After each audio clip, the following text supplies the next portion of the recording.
9th question किया था almost same है, मतलब क्वेश्चन तो सेम ही है, सिचुएशन तो सेम ही है, बस उसमें जो हमें सिद्ध करना था वो इस बार दे दिया है हमारे को क्वेश्चन में ही, और जो उसमें हमें दिया गया था वो हमें इस बार सिद्ध करना है। देखो क्या करना है, मैं एक बार बनाता हूं। एक चतुर्भुज ABCD के विकर्ण परस्पर बिंदु O पर इस प्रकार प्रतिच्छेद करते हैं कि AO बटे BO बराबर CO बटे DO। ये उसमें दिया हुआ है, पिछले वाले में ये सिद्ध करना था। दर्शाइए कि ABCD एक समलंब चतुर्भुज है। समलंब चतुर्भुज हमें इसको साबित करना है।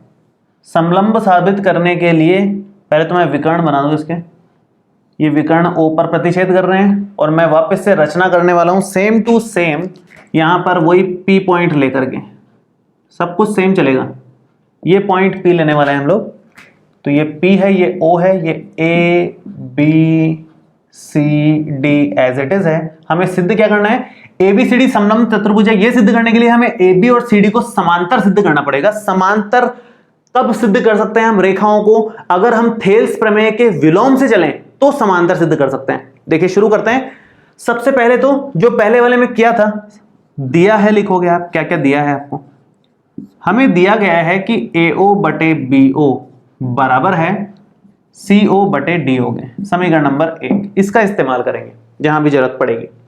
सिद्ध करना है, सिद्ध करना है, क्या सिद्ध करना है भाई, हमें सिद्ध करना है कि ABCD एक समलंब चतुर्भुज है, या फिर हम यह सिद्ध कर दें कि AB जो है वो समानांतर है CD के। एक ही बात है, ये सिद्ध हो गया तो भी समलंब चतुर्भुज ही सिद्ध होगा अल्टीमेटली। समलंब चतुर्भुज की खास बात यही होती है कि दो भुजाएं समांतर हों, बाकी कोई मतलब नहीं है किसी चीज से, बाकी की दोनों भुजाओं से कोई मतलब नहीं है, किसी की लंबाई से कोई मतलब नहीं है, सिर्फ दो भुजाएं समांतर हो गई तो इसका मतलब है चतुर्भुज समलंब हो गया, बस इतनी सी बात होती है इसमें। तो दिया है हमने लिख लिया, सिद्ध करना क्या है वो हमने लिख लिया, अब शुरू करेंगे सिद्ध करना। तो देखो शुरू करने से पहले रचना आपको लिखनी पड़ेगी, जैसे पहले वाले में भी लिखा था हमने। क्या रचना करी है कि P को O से मिला दिया है, ये एक ऐसी लाइन है जो AB के समांतर है। अब पिछले वाले में तो क्या था, हमारे को AB और CD एक साथ समांतर दे रखी थी पहले से ही, तो हम इसको किसी एक के समांतर लिख लिए थे जिससे वो दोनों के समांतर हो गए थे। हमें इस बार ऐसा नहीं कर सकते, हम इस बार हमें किसी एक के समांतर लिखना पड़ेगा इसको। जैसे मान लो मैं PO को लिख दूं कि ये AB के समांतर है, बस इतना लिख दूं, या फिर मैं PO को लिख दूं कि भाई ये CD के समांतर है, ऐसे चलाना पड़ेगा। फिर दूसरे के समांतर इसको लेके आना पड़ेगा, दूसरे के समांतर आते ही तो हमारा काम ही हो जाएगा ना, वही तो हमें सिद्ध करना है। मैं शुरू करता हूं, धीरे धीरे आपको और बेहतर समझ में आएगा, समझ में आने लगेगा क्या करना चाह रहे हैं हम लोग। तो सबसे पहले आप लिखोगे रचना, मैं यहीं लिख देता हूं, जगह है यहाँ। रचना, P से O तक रेखा खींची जो AB के समांतर हो, मतलब AB समानांतर है PO के। ये हमने लिख लिया पहले ही, ये हमने अज्यूम कर लिया, रचना में मान लिया कि ये दोनों समांतर हैं। समांतर हैं तो इस्तेमाल करो। इस्तेमाल किस तरह से करोगे, देखो त्रिभुज ADB में या ABD में, जो भी है त्रिभुज ABD में आप इसका इस्तेमाल कर सकते हो बहुत आसानी से। AB समांतर है PO के, AB समांतर है PO के, अतः थेल्स प्रमेय से आप लिख सकते हो कि AP बटे PD बराबर है BO बटे OD के। इक्वेशन नंबर 1 हो गई, 1 तो ये है, 2 हो गई है। ठीक है भाई, हमारे को इस त्रिभुज में बात करनी थी A, B और D में, तो ABD में ये अनुपात ये बराबर आएगा ये अनुपात ये त्रिभुज में बात कर ली हमने।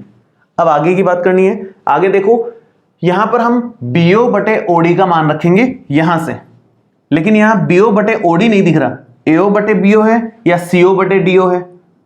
इसको अगर उधर ले जाएं तो हमारा काम आसान हो जाएगा। मैं एक काम और कर रहा हूं, यहां पर OD को मैं DO लिख देता हूं। क्या है, O सब में बाद में लिखा हुआ है इधर भी, तो मैं इधर भी OD ना लिख करके इसको DO लिख रहा हूं, ताकि हमारे को आसानी से थोड़ा समझ में आ जाए, दिख जाए कि हाँ क्या निकालना है। ठीक है, अब ये समीकरण 1 को थोड़ा हेर फेर करेंगे, हेर फेर करने से BO बटे DO मिल जाएगा यहां के लिए, तो काम आसान हो जाएगा हमारा। तो मैं समीकरण 1 फिर से लिख रहा हूं, समीकरण नंबर 1 थोड़ा हेर फेर करेंगे इसमें, एक बार लिखता हूं मैं, AO बटे BO बराबर CO बटे DO। हमें चाहिए BO बटे DO, तो BO और DO एक तरफ ले लो, बाकी जो बचे वो दूसरी तरफ ले लो। तो उसके लिए क्या करना पड़ेगा, ये तो इस तरफ जाएगा और ये इस तरफ आ जाएगा, क्रॉस मल्टीप्लाई हो जाएगा, तो ये AO और नीचे हो जाएगा CO बराबर हो जाएगा BO और नीचे हो जाएगा DO के। समीकरण नंबर 3, यहां से चाहो तो यहां से उठा करके यहां रख दो मान, चाहो तो यहां से मान उठा करके यहां रख दो, कोई फर्क नहीं पड़ता, मान रखना है बस अपने को। तो यहां क्या बन जाएगा, एक काम करते हैं, ये मान उठा करके समीकरण 3 से BO बटे DO का मान उठा करके समीकरण नंबर 2 में रख देते हैं। तो समीकरण 3 से मान समीकरण 2 में रखने पर क्या बनेगा, यहां पर बनेगा AP बटे PD बराबर आएगा BO बटे DO की जगह आप रख दोगे AO बटे CO, ठीक है, ये मैंने रख दिया। अब थोड़ा ध्यान देंगे, जो हमें सिद्ध करना था ना वो अपने आप ही आ जाएगा। ध्यान से देखिए, इसको थोड़ा सा एनालाइज कर लें कि ये क्या कहना चाह रहा है। AP बटे PD का मतलब है एक तो ये लाइन बटे ये लाइन, AP बटे PD बराबर है AO बटे CO के। AO बटे CO का मतलब हो गया एक तो ये लाइन और एक ये लाइन,